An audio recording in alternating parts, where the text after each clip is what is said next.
How culture creates invisible risk.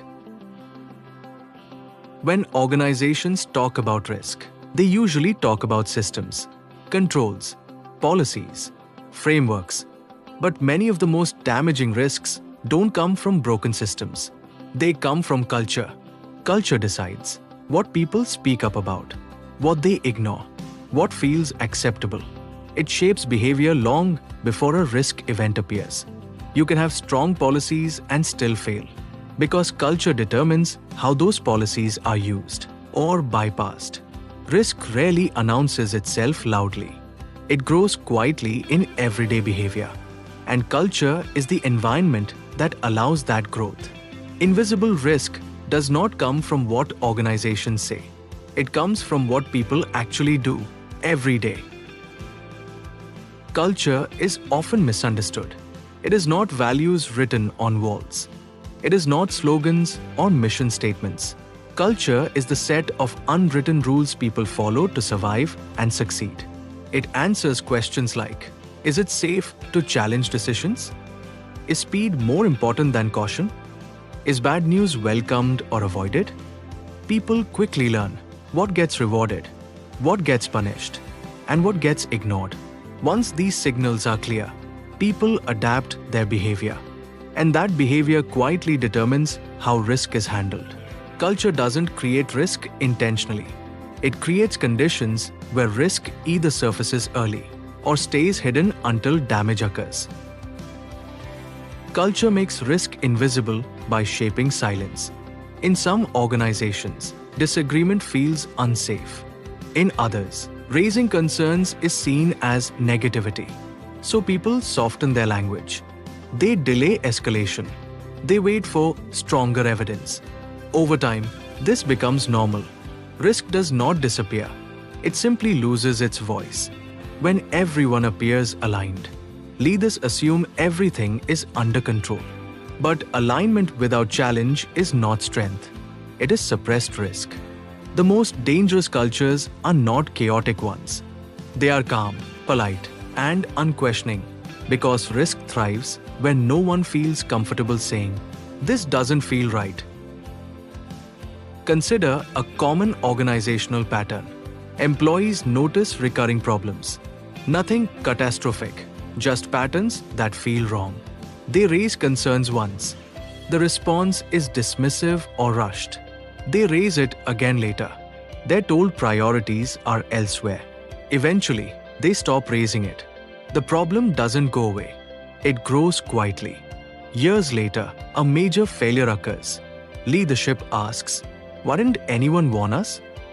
But people did warn. They just learned that warnings were not welcome. The risk wasn't invisible. The culture made it invisible. Culture is reinforced through incentives. If people are rewarded for speed, they will take shortcuts. If people are praised for optimism, they will downplay uncertainty. If raising issues slows careers, silence will dominate. No one is told to ignore risk. They simply learn what behavior works. Risk management fails when outcomes matter more than methods. Delivery matters more than sustainability. Appearing confident matters more than being cautious. These signals accumulate. Over time, risk-taking becomes normal, and caution becomes inconvenient. Invisible risk is not created by bad people. It is created by misaligned incentives. Controls depend on culture to function. A control exists on paper, but culture decides whether it is respected. In a fear-based culture, controls are bypassed quietly. In a blame-heavy culture, incidents are hidden.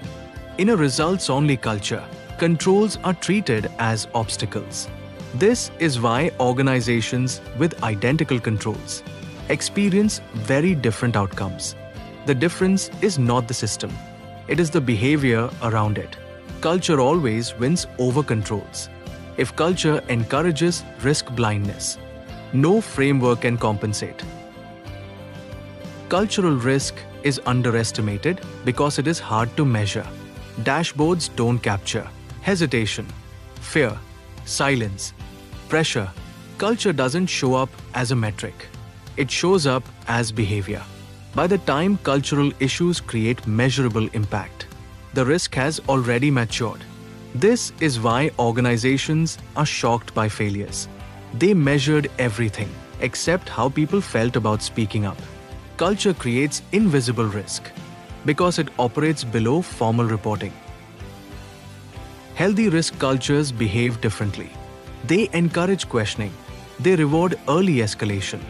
They treat discomfort as information. Leaders ask, what are we not talking about? Where are people hesitating?